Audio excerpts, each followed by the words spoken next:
안녕하세요. 저는 대전에 살고 있는 40대 주부입니다. 여러분들은 염치 없는 사람에 대해 어떻게 생각하시나요? 저는 정말 염치 없는 사람이 싫습니다. 늘 항상 본인은 대접받아야 옳은 거고 남들에게는 돈을 아끼다 못해 짠내가 날 정도로 구는 사람들 참 싫어요. 그런데 은근히 그런 사람들이 많더라고요.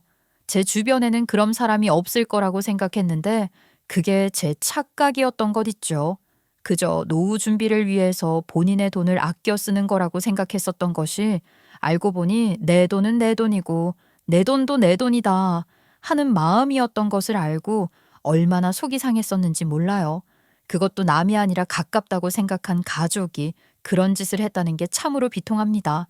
하지만 지렁이도 밟으면 꿈틀거리는 법이라고 언제까지 속으로만 끙끙 앓고 삼킬 수는 없는 일 아니겠어요?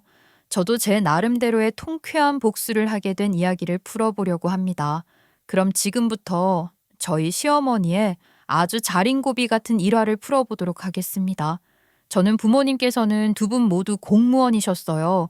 젊은 나이에 공공기관에서 일을 하다가 눈이 맞아서 결혼을 하셨고 저와 제 동생을 낳고 아주 화목한 가정을 꾸려 나가셨었죠. 공무원 월급이 박봉이라고 하긴 하지만 연금도 나오고 평생 직장이기도 하니까 기꺼이 두 분 모두 즐겁게 일을 하셨습니다. 어릴 땐 좀 싫을 때도 있었어요. 남들은 학교 끝나고 집에 가면 엄마가 맞이해주고 간식도 챙겨주고 하는데 저는 부모님 두 분 다 맞벌이시니까 항상 동생이랑 둘이 시간을 보내야만 했거든요. 하지만 맞벌이셔서 생활이 조금 여유로울 때도 있었죠. 다니고 싶은 학원이 있으면 아낌없이 지원을 해주셨고 항상 저희가 불편하지 않도록 생활을 봐주셨기 때문에 투정보다는 감사한 마음을 가지고 학창 시절을 보냈던 것 같아요. 물론 그 과정에서 저도 부담감을 느끼긴 했었죠. 동생이 있었기 때문에 제가 책임감을 가지고 일상생활을 해야 한다고 생각했고 제가 더 잘해야 한다는 생각을 가지고 있었거든요. 대학도 평범하지 않게 좋은 대학을 나와야 한다고 생각을 했고 사춘기 시기에도 이성에 관심이 생길 때 저는 일부러 더 관심을 가지지 않으려고 노력했어요. 제가 부모님께서 지원을 해주신 만큼 결과물을 내야 한다고 생각을 하고 있었기 때문이었죠. 동생은 그런 저를 보고 답답하다는 식으로 말을 했지만 저는 제 삶이 나쁘지 않다고 생각했어요. 대학을 졸업하고 취업이 바로 되지 않아서 좌절했던 시간도 있었지만 버티고 또 버텼습니다. 그렇게 20대를 취업에만 쏟아부으면서 자리를 잡겠다는 일념 하나로 살다 보니 연애도 한번 제대로 못 해보고 좋은 청춘을 다 보내게 되었어요. 그래서 제가 남자 보는 눈이 참 없었나 봐요. 제 생활이 어느 정도 안정기에 접어들고 일상이 심심하다고 느낄 때쯤 소개팅을 받아 만나게 된 사람이 있었는데 그게 바로 제 남편입니다. 참 미련하죠? 연애도 하면 할수록 남자 보는 눈이 생기는 거라고 하던데 제대로 된 첫 연애를 시작하고 이 사람에게 너무나도 빠져들어서 결혼까지 하게 되었으니 저는 완전히 을의 입장이었죠. 첫사랑이라는 게 그렇더라고요. 작은 일에도 큰 일인 것처럼 상심하고 또 기뻐하고 하필이면 첫 연애로 만난 남편이 저에게 바라기만 하고 해주는 거 하나 없는 파렴치한 인간이었는데 그걸 모르고 속수무책으로 빠져 결혼까지 하게 되었으니까 말입니다. 그래도 사랑이 있었기 때문에 버틸 수 있을 거라 자만했어요. 콩 심은 데 콩 나고 팥 심은 데 팥 나는 법이라고 그 나물에 그 밥인 건데 그걸 모르고 우리 남편은 다를 거라 생각을 했었던 지난 날을 생각하면 저도 제가 참 바보 같습니다. 결혼을 하기 전 예비 시모의 모습을 보고 파혼을 했어야 했는데 옛날 어르신들이 다 그런 거지 하는 생각을 하고 살면서 고쳐나갈 생각을 했었던 게 얼마나 바보 같은 짓이었는지 이제서야 깨닫게 되었던 거죠. 그래, 우리 아들이랑 결혼을 할 처자라고? 골반이 아주 튼실한 게 애 하나는 기가 막히게 낳겠구먼. 나는 집안에 아이가 많으면 많을수록 다 복한 거라 믿는 사람이다. 그러니까 결혼하면 다른 생각하지 말고 아이나 많이 낳고 키울 생각을 해라. 알겠냐? 저희가 자녀 계획에 대해서는 아직 이야기를 나눠본 적은 없지만 저도 동생이랑 둘이 끈끈하게 지내며 살았기 때문에 자매면 자매, 형제면 형제 그렇게 둘 정도 낳아서 키우고 싶어요. 애를 둘만 낳아서야 되겠어? 적어도 셋 이상은 낳아야지. 내가 듣기로는 네 부모님이 두 분 다 공무원이시라 들었는데 노후 준비는 걱정 없으실 거 아니냐? 자식을 잘 키워야 나중에 노후 걱정 없다는 말 모르니? 하나둘만 낳으면 말이다. 자식들이 얼마나 부담이 되겠니? 적어도 셋 이상은 있어야 나중에 부모한테 용돈도 팍팍 쥐어주고 그런 거지. 자식들에게 노후를 기대고 싶은 마음은 없어서요. 저희 두 사람 아직 젊으니까 열심히 돈 모아서 노후 준비도 잘해두면 되죠. 애 키우면 어디 그게 쉬운 일이야? 아유, 아무튼 돈은 무조건 아껴야 하는 법이다. 괜히 미술이니 태권도니 돈도 안 되는 일 시키려고 하지 말고 똑똑하게 키워서 노후 대비 제대로 하란 말이야. 아직 뭐 식도 안 올렸고 벌써부터 할 얘기는 아니라지만 나는 적어도 이런 생각을 가지고 있으니까 너희들도 잘 따라주었으면 좋겠다 싶어서 미리 언질해 두는 거다. 솔직히 그 말이 좀 황당하긴 했죠. 우리 남편 외동아들이거든요.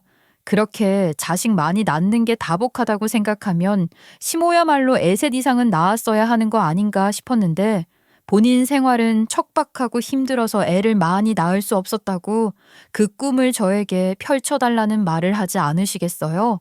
갑자기 머릿속에서 내 꿈을 펼쳐라 하는 광고 음악이 띵하니 울리더라니까요. 아무튼 이게 제가 남편에게 프로포즈를 받고 정식으로 인사를 드리러 가기 전에 슬쩍 시모 먼저 만나보았을 때 들은 이야기였습니다. 이때라도 발을 뺐어야 하는 건데 제가 멍청하게도 남편을 너무나도 사랑했고 남편이 없는 삶은 상상을 할 수 없을 정도로 푹 빠진 상태였기 때문에 결혼을 강행했죠. 사랑이라는 게 정말 사람 눈을 멀게 하더라니까요. 게다가 남편이 그때까지만 해도 100% 제 편이었던 사람이었어요. 하루 종일 저에게 무슨 일이 있는 건 아닌지 궁금해하는 사람이었고 정말 해바라기처럼 저만 봐주던 사람이었거든요. 어디서 이런 사람을 만날 수 있겠냐 싶은 생각도 있었고요. 그래서 저는 더욱더 시댁 식구들을 고쳐나갈 수 있을 거라 생각했던 겁니다. 사람은 재활용하는 게 아니라고 하는데 제가 그걸 너무나도 늦게 알아차린 거죠. 결혼식을 할 때에도 좀 그랬어요. 시모 친구들이 엄청나게 올 거라고 했는데 손님들이 많이 오긴 했었거든요. 그런데 막상 축의금함을 열어보니까 시모 친구들이라고 오신 교회분들부터 시작해서 지인분들이 전부 축의를 3만 원 이상은 안 하셨더라고요. 당시 물가를 생각해도 나이가 젊은 사람들도 아니고 지긋하게 있으신 분들, 거기다가 자식들 전부 시집장가 보내신 분들이 10,000원, 3만 원 이렇게 축의를 하신 걸 보고 진짜 이런 일이 다 있네 하는 생각까지 했어요. 그렇게 친한 사람들이라고 꼭 초대를 해야 한다고 입에 침 튀기게 이야기를 하셨던 시모인데 막상 까보니까 이건 아농원만도 못한 수준이에요. 밥값이 더 나왔다니까요. 그래도 우리 시모 상심할까봐 축의금 얼마 받았다고 말도 못하고 그렇게 그냥 넘어갔었죠. 그래도 제가 이런 시모를 버티면서 살았던 건 우리 남편 때문이었는데 우리 남편 진짜 살아보니까 나사 하나 풀린 사람이었던 거 있지요. 그냥 무작정 제 편을 들어주는 사람이라서 평생 믿고 살아도 괜찮겠다 싶었는데 시모랑은 또 다른 얼빠진 모습이 있더라고요. 그렇게 짠내나게 구는 시모랑 다르게 돈이 줄줄 새는 사람이었던 거예요. 그런데 지고 집은 시모 못지않게 있는 사람이었던 거지요.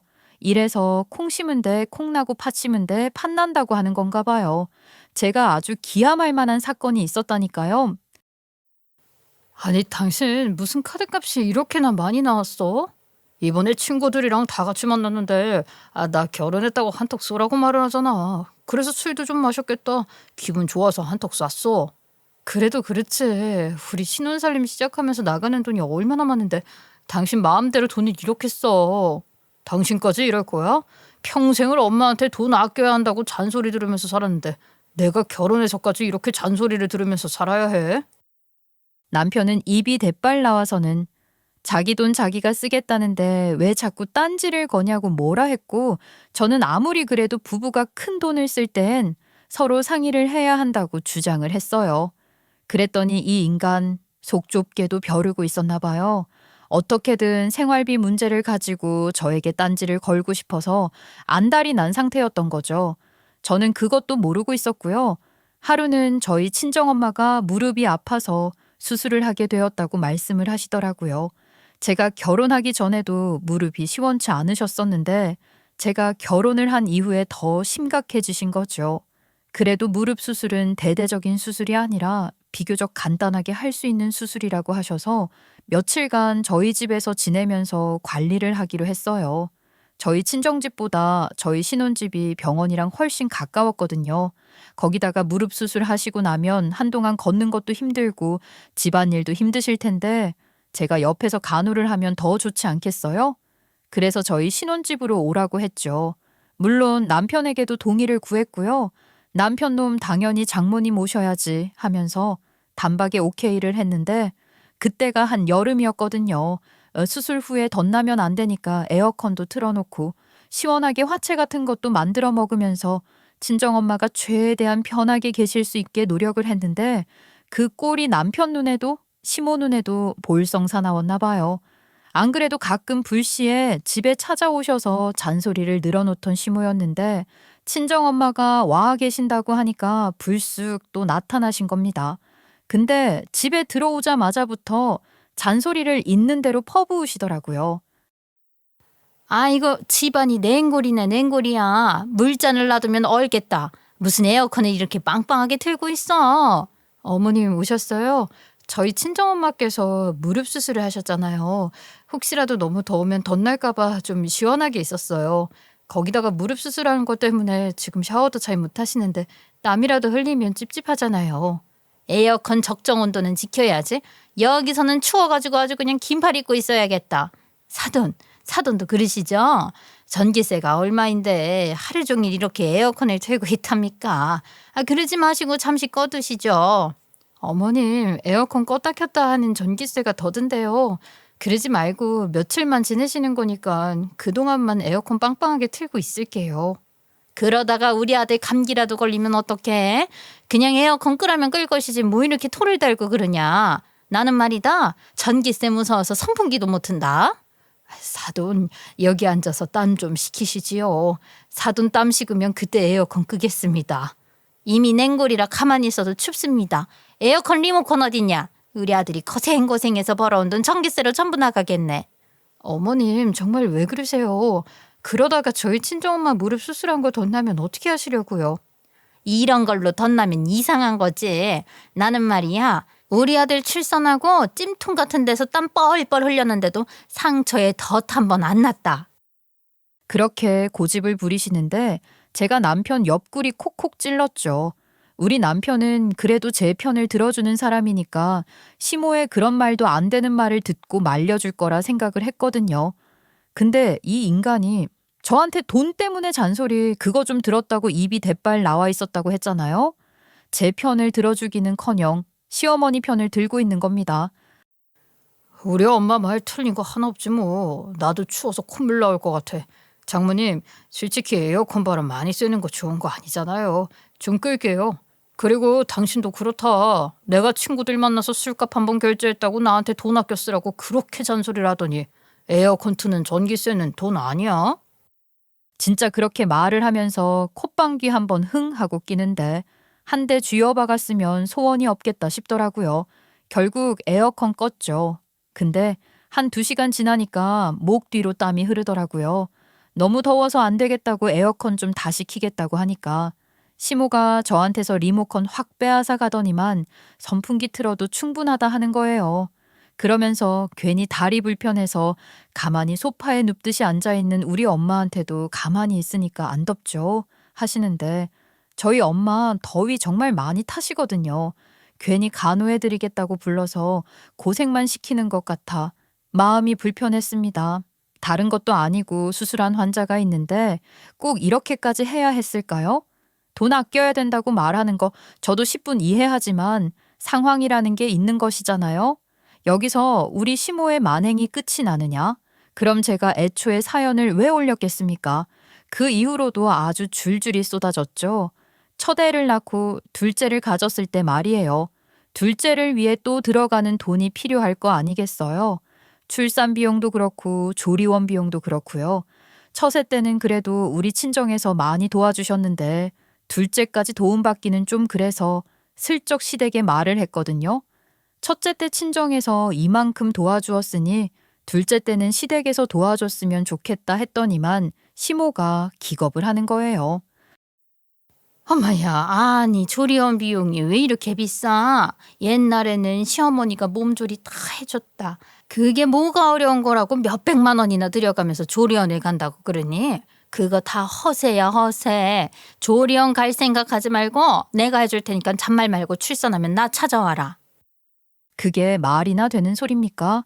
가뜩이나 같이 있는 것조차 부담스러운 시어머니인데 출산을 하고 몸조리를 해야 할 시기에 시어머니와 함께 지내야 한다는 게 얼마나 지옥 같은 일이겠어요.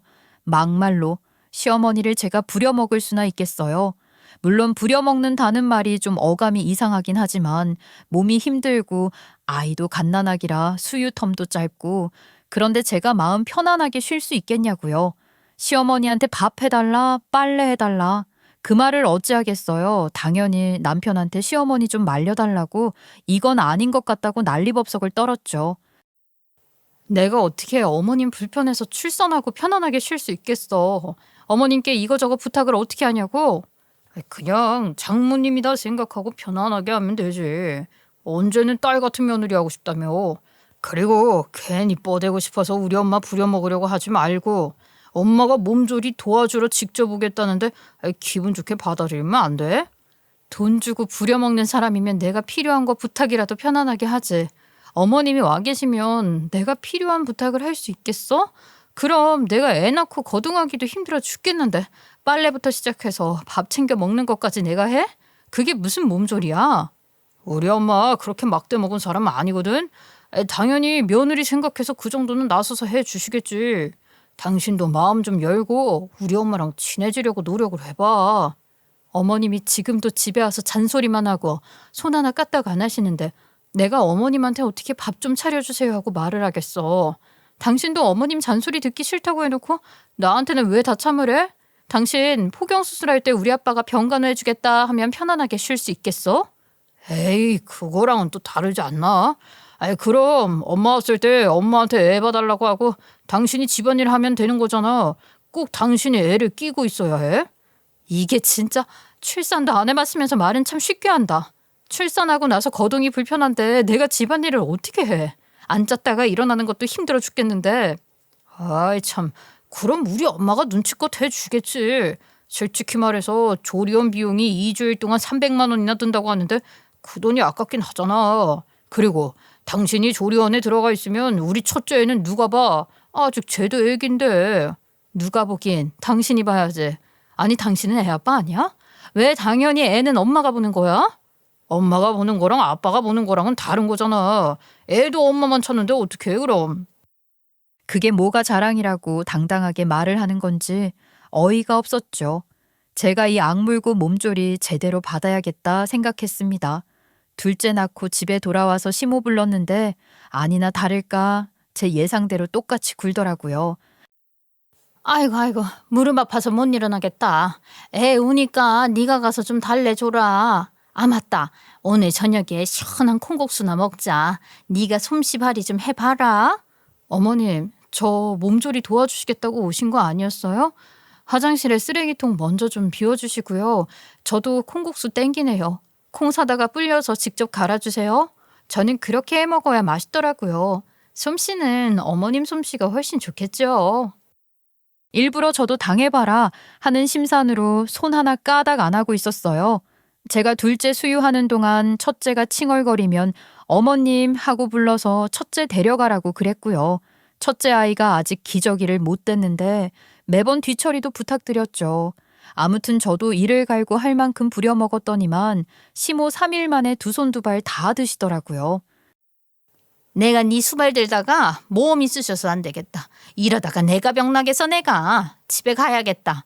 우리 남편 걱정도 되고 말이야. 아니 무슨 몸조리 도와주러 와서 집안일만 내내 해야겠니? 너도 염치 없이 시애미 부려먹고 그러는 거 아니다. 예전에는 말이야 3일이면 밭일도 했다. 뭐가 그렇게 고귀한 몸이라고 손 하나 까딱을 안 해. 시엄마들 레파토리 왜 다 똑같은 거예요? 어디 학원이라도 다니는 건가요? 그러더니만 시댁으로 홀라당 가버리길래 저도 여기서 멈추면 안 되겠다 싶어서 짐 싸서 시댁으로 출동해 버렸습니다. 제가 시댁 현관문을 두들기니 시어머니께서 놀란 눈으로 문을 여시더라고요. 아니 여기까지는 왜 왔어? 그리고 이 짐들은 다 뭐냐? 뭐긴요. 어머님이 시댁으로 왔으니까 저도 당연히 따라와야죠. 어머님께서 몸조리 잘 해주시겠다면서요. 그럼 저 오늘부터 시댁에서 먹고 자고 할게요. 근데 저 방은 어딨어요? 제가 시댁에 짱 박혀서 나가지도 않고 버티니까 시모 꼼짝도 못하고 2주일 동안 제 몸조리 도와주실 수밖에 없었죠. 저한테 나중에는 제발 좀 썩 꺼지라고 난리더라고요. 근데 제가 왜 나가야 해요? 제 몸조리 해주겠다면서 먼저 말을 한 건 시모였는데요. 아무튼 둘째를 출산한 이후부터 시모랑 사이가 앙숙인 채로 남았는데 그러면 그럴수록 가운데서 남편 놈이 중재 역할을 잘 해야 하는 거 아니겠어요? 웃기게도 진짜 완전 나 몰라라 하는 겁니다. 아니 언제는 평생 제 편이 되어줄 것처럼 굴더니만 저한테 와서 쓱 핀잔을 늘어놓더라고요. 우리 엄마한테는 너무한 거 아니야? 장모님도 있으면서 장모님한테는 귀찮은 거 어려운 거 부탁 안 하잖아. 우리 엄마 다 늙어서 며느리한테 시집살이 당하게 생겼네. 이런 소리를 하더라고요. 다 늙어서 며느리에게 시집살이라니 진짜로 당하고 상해 누군데 그렇게 말을 합니까? 제가 진짜 기가 막혀서 원.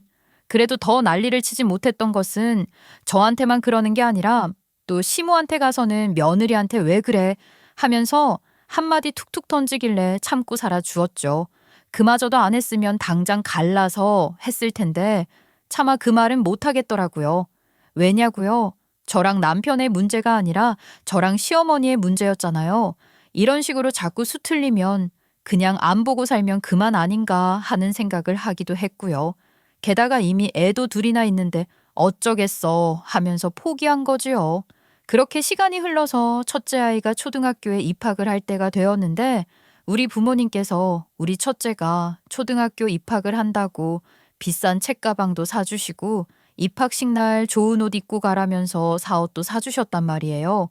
근데 시댁에서는 돈 없다면서 입학식이 뭐 별거냐는 식으로 말을 하시더라고요. 좀 서운했죠. 당연히 비교도 됐고요.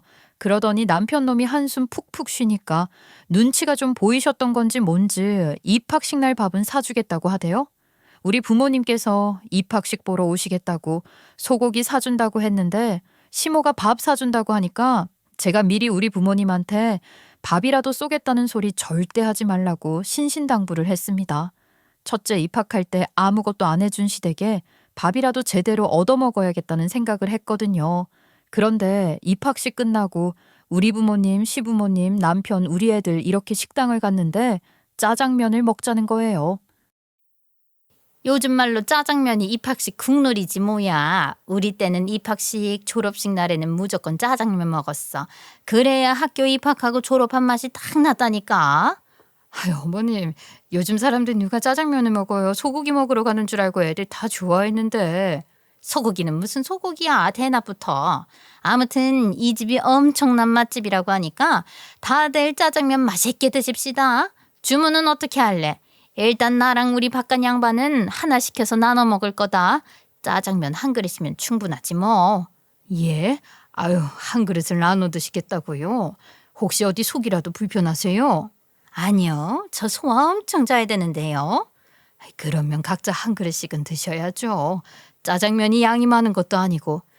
제가 글쎄 사돈댁이 오늘 오는 줄은 꿈에도 몰랐지 뭡니까?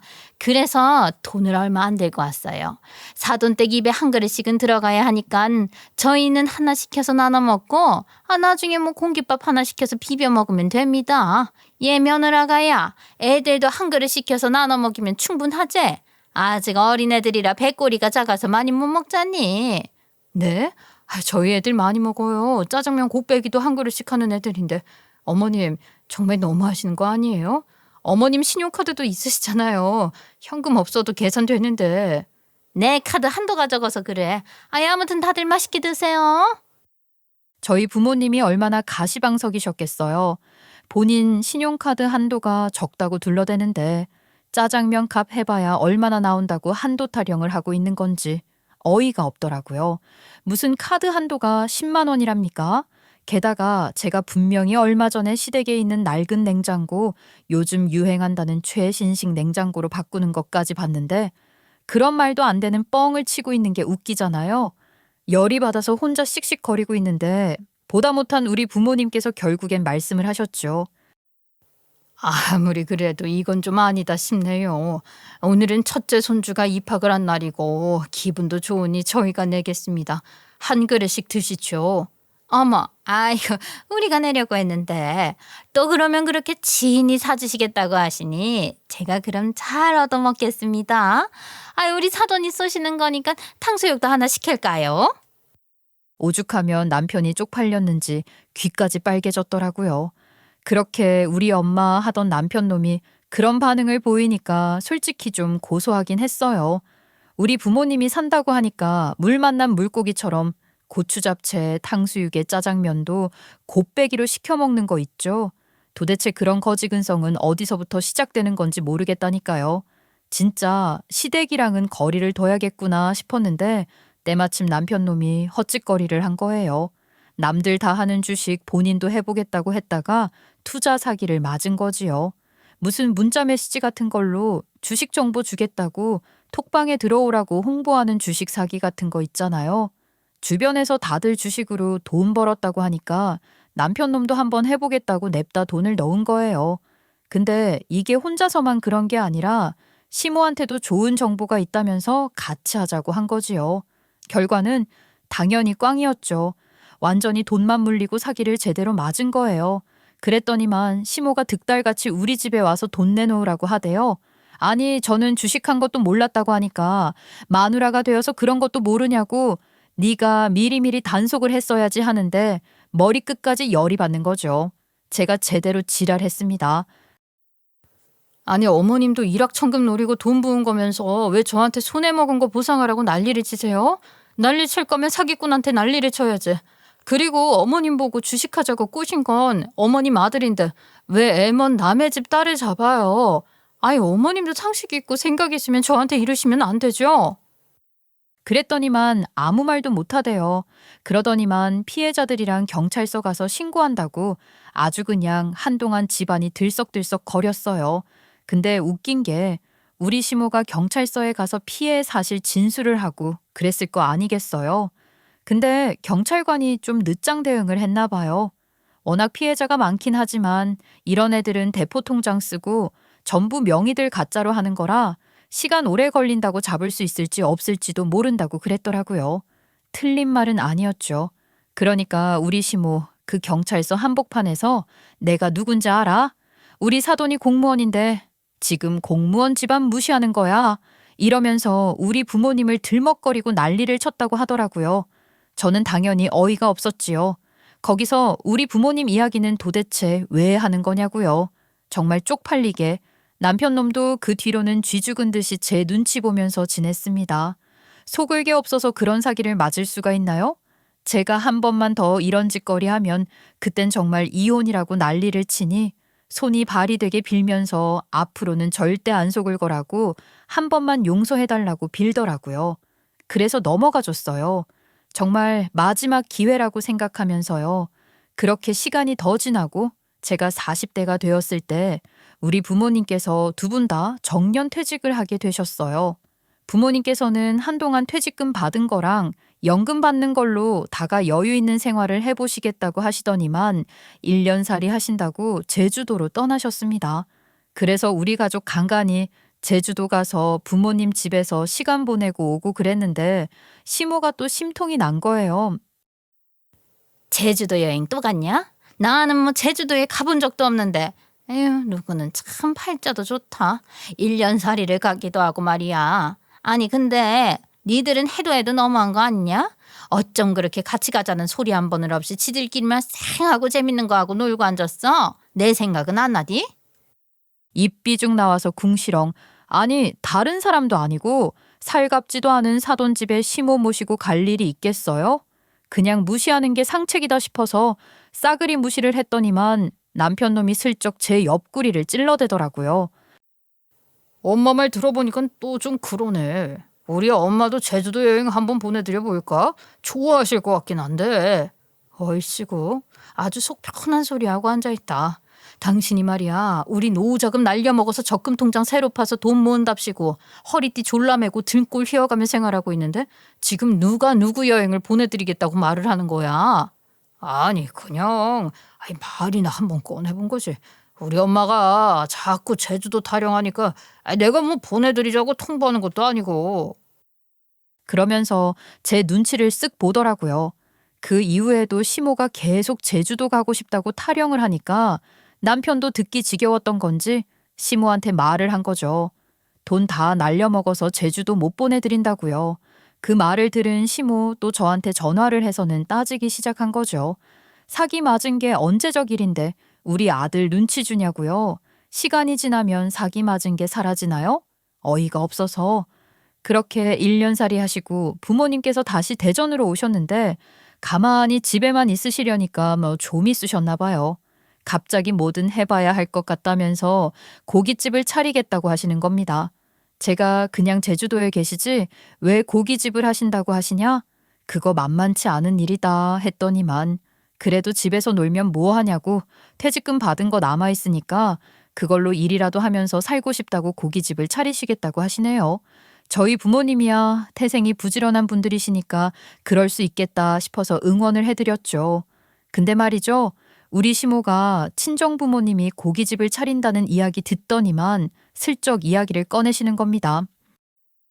그래? 사돈이 고깃집을 오픈하신다고? 내가 좀 홍보를 해줘야겠네. 분명 우리 시모가 돈 쓰는 사람이 아니잖아요. 홍보를 빌미로 공짜밥 얻어먹으려고 저러는구나 싶더라니까요. 같이 지낸 세월이 있다 보니까 척하면 척 눈에 그 수가 빤히 보이는 거죠. 그래서 저도 그냥 당할 수는 없으니 시모한테 못을 박았어요. 저희 부모님 고깃집 한우 전문점으로 차리실 거라 가격대가 좀 비싸대요. 돼지고기도 있긴 한데 제주도에서 지낼 때 농가 사람들이랑 친하게 지내서 흑돼지 공수해 오는 거라 돼지고기 값도 비싸다고 하시던데요. 고기값이 비싸봤자 아니겠니? 그래봐야 금값보다 비쌀 거야. 그 정도 돈도 없으려고. 그렇게 말을 하시는데 순간 돈을 주고 사드시려나 싶은 생각이 들더라고요. 거기다가 시모가 친구들 다 끌고 가서 홍보 한번 제대로 해주겠다는 식으로 말을 하시길래 저도 괜히 오해를 한 건가 싶어서 감사합니다 하고 꾸벅 인사를 드렸죠. 근데 우리 시모한테 친구가 있었나? 싶더라고요. 원래 친하게 지내던 사람들이라 함은 교회 사람들밖에 없었는데 우리 시모가 교회 사람들이랑 틀어졌거든요. 그것도 그럴 게 교회에서 돈을 쓰는 것도 아니고 헌금도 맨날 1,000원씩 내고 그랬다고 하더라고요. 그리고 그 교회 사람들이 저희 결혼식 할 때 오셨던 분들이셨는데 와서 10,000원, 30,000원 내고 간 이유도 시모가 매번 그런 행사 있을 때마다 10,000원씩 내서 복수심에 일부러 찾아와서 그랬었다는 걸 알게 되었거든요. 게다가 주식 사기 맞았을 때 시모가 교회 사람들도 몇 명 끌고 들어갔었나 봐요. 그러면서 완전히 틀어지게 된 거였죠. 그 바람에 교회도 더 이상 나가지 못하게 되었고요. 그래서 친구가 어디 있나 싶었는데 적적하니까 노인정에 다니고 있었던 거예요. 노인정 친구들을 끌고 오겠다고 하는데 솔직히 좀 걱정이 됐어요. 시모가 놀러 다닌다는 그 노인정이 말이에요. 제가 슬쩍 오며 가며 봤는데 진짜 무슨 노숙자 같은 사람들이 지내는 쉼터 같은 그런 노인정이었거든요. 거기서 아예 먹고 자고 하는 사람들도 있었고요. 정부에서 운영하는 건데 운영 시간이 있음에도 불구하고 오갈 곳 없는 사람들이 숙박하면서 지내는 그런 이상한 곳이었단 말이에요. 그런 사람들을 끌고 와서 무슨 홍보를 하나 싶기도 하고 또 돈이나 제대로 낼까 싶은 걱정이 자꾸 드는 겁니다. 시모 성격에 n분의 1 하면 몰라도 자기가 돈 낼 것 같지는 않은데 뭐 금값이니 그 정도 돈도 없겠니 하니까 오지 말라고도 못하고요. 아무튼 부모님 고깃집이 오픈을 했고 시모가 친구들 끌고 가겠다고 미리 자리를 마련해두라 해서 10인석 넉넉하게 준비했는데 시모가 줄줄이 끌고 온 노인정 친구들이 30명은 되어 보이는 거 있죠. 너무 놀랐습니다. 덕분에 부모님도 상차림 준비하느라 엄청 바빠졌어요.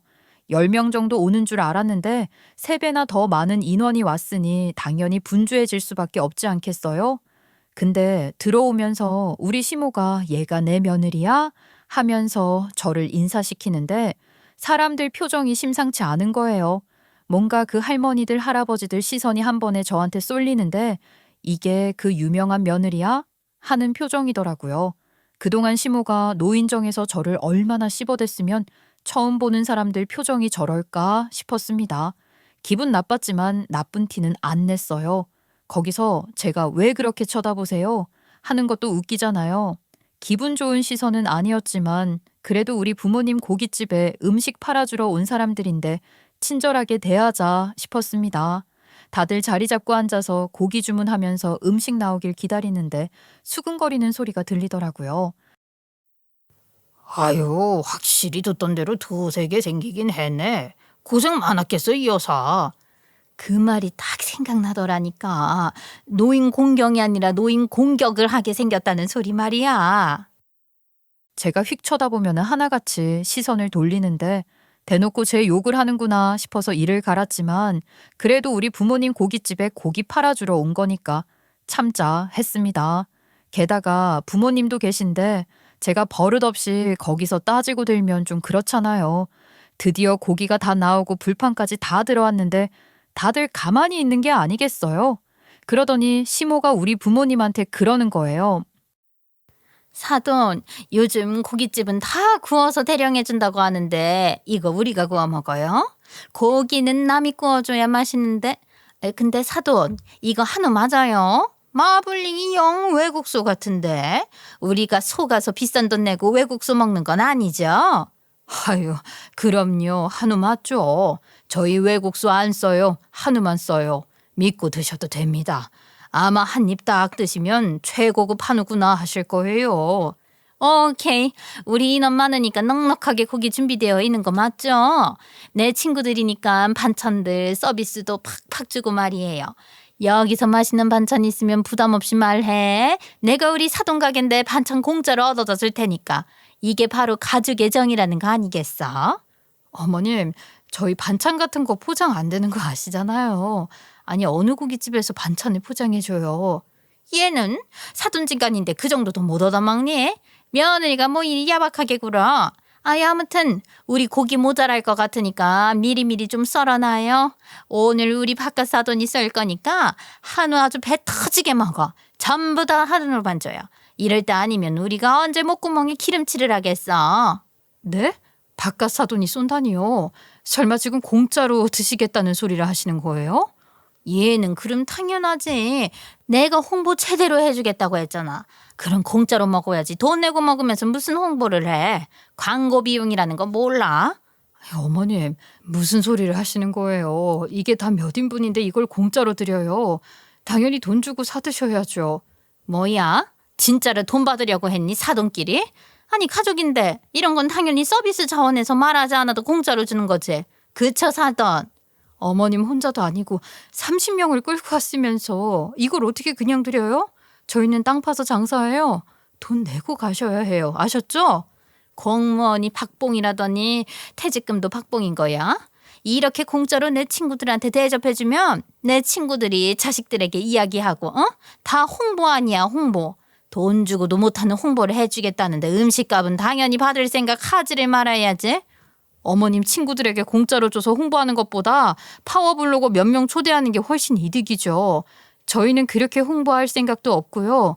어머님 진짜로 이러시면 곤란해요. 그럼 웃자냐? 나 돈 안 들고 왔는데. 어떻게 우리가 여기서 설거지라도 해? 그럼 가서 일하고 공짜로 얻어먹는 수밖에 없겠네. 우리 며느리가 이렇게 칼 같아. 내가 시집살이를 당하는 기분이라니까. 참나, 지갑을 안 들고 오셨다고요? 당연하지. 내가 내 사돈 가게에서 공짜 밥 먹을 건데 왜 지갑을 들고 오니? 그러니까 오늘은 그냥 공짜로 먹고 가마. 다음에는 돈 내마. 말 끝나기가 무섭게 시모 친구들이 다들 한 소리 하는 겁니다. 가족끼리 무슨 돈을 받냐? 이 정도는 서비스지. 김치가 맛있는데 직접 담그는 거냐? 우리 노인정에 기부 좀 해라. 아주 난리더라고요. 우리 부모님도 기가 막혀서 아무 말 못 하시고요. 하긴 사돈이고 딸의 시어머니인데 제가 무슨 시집살이를 당할까 싶어 함부로 말을 못 하시는 거지요. 저는 부모님께 죄를 지은 기분이 들어 온 몸을 부들부들 떨었습니다. 그러니까 시모가 고기는 오래 익히면 안 된다면서 친구들한테 한우라니까 얼른 집어먹으라고 요란법석을 떨더라고요. 여기서 추가요? 저기도 추가요?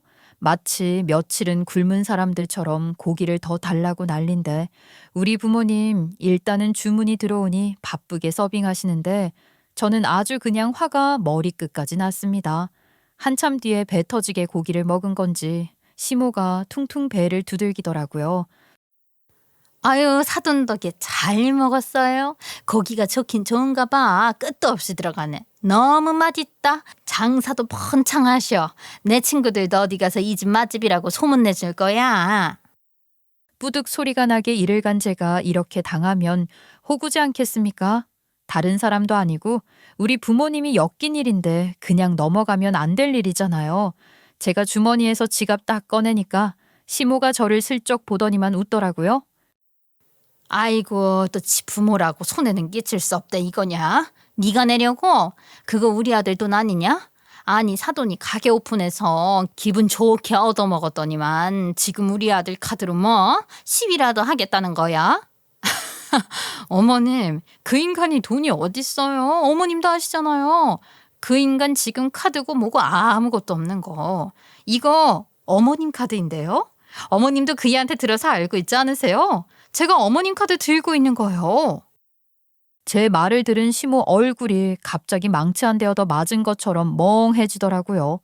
제가 당당하게 시어머니 카드로 고깃값을 결제해버렸습니다.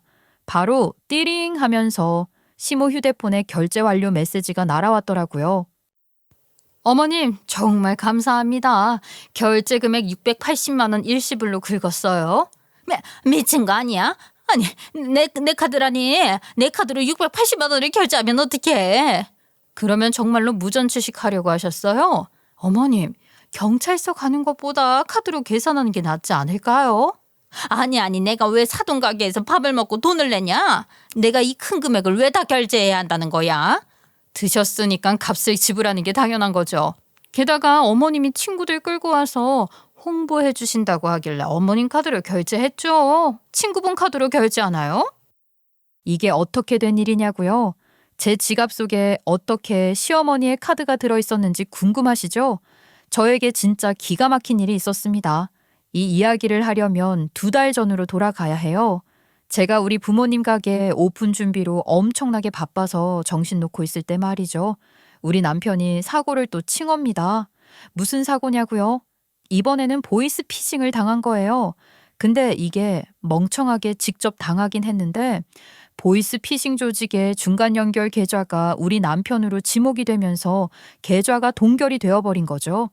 남편 놈 제가 사고 한 번만 더 치면 이혼이라 해서 저한테 말도 못하고 전전긍긍하고 있다가 애들 학원비 결제해야 하는데 하필이면 저도 지갑을 분실하는 사고가 생기고 말았습니다.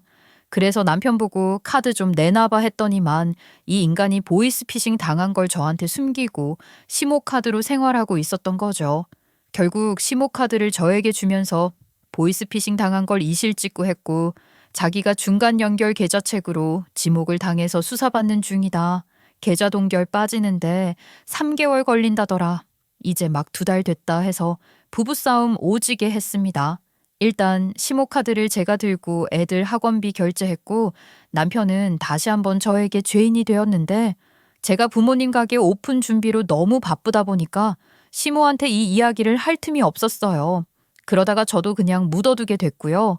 근데 시모가 우리 가게에 오겠다고 하니까 찜찜해서 시모카드를 제가 들고 있는 걸 숨겨야겠다 싶더라고요. 그리고 결국 제 예상대로 이 사달이 났고요. 저는 당당하게 시모카드로 결제를 하게 된 것입니다. 시모는 그제서야 사건의 전말을 알고 기겁을 하면서 저한테 당장 환불하라 난리치기 시작했어요. 아무리 그래도 그렇지 680만 원이 어디 있다고 나한테 이 돈을 다 물어내래. 당장 환불하지 못해? 환불이요? 좋아요. 환불해드릴게요. 고깃값 말고 대가 아드님 환불해드리겠습니다. 우리 아들을 환불하겠다고? 뭐야 지금 무슨 소리를 하는 거야? 주식으로 사기 맞았을 때도 딱 한 번만 넘어가 주겠다고 했었는데 어떻게 멍청하게 사기를 2번이나 맞아. 내가 이렇게 답답한 인간이랑은 더 못 살아. 그리고 염치 없는 당신 같은 사람이랑은 더더욱 가족으로 남기 싫어.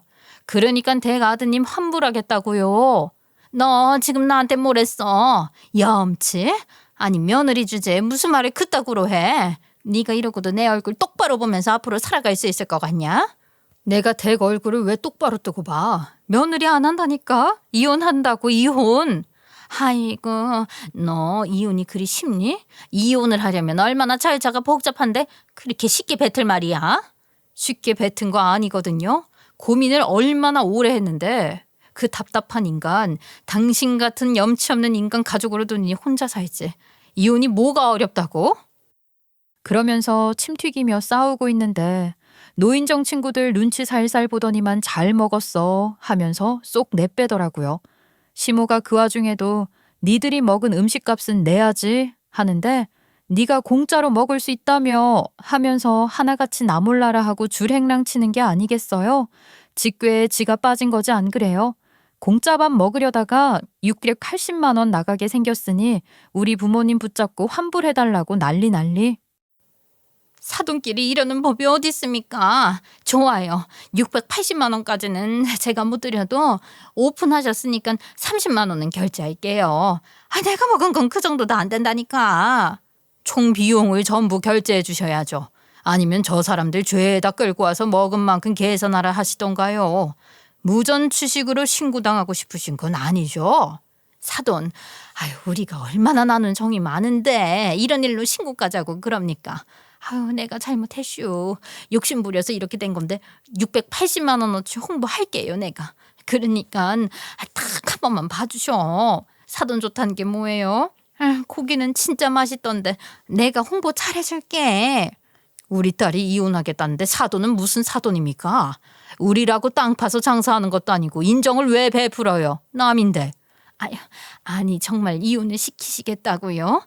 아니 얘 며느라가야 이혼이라니. 너 너무 강한 거 아니냐? 내가 잘못했다.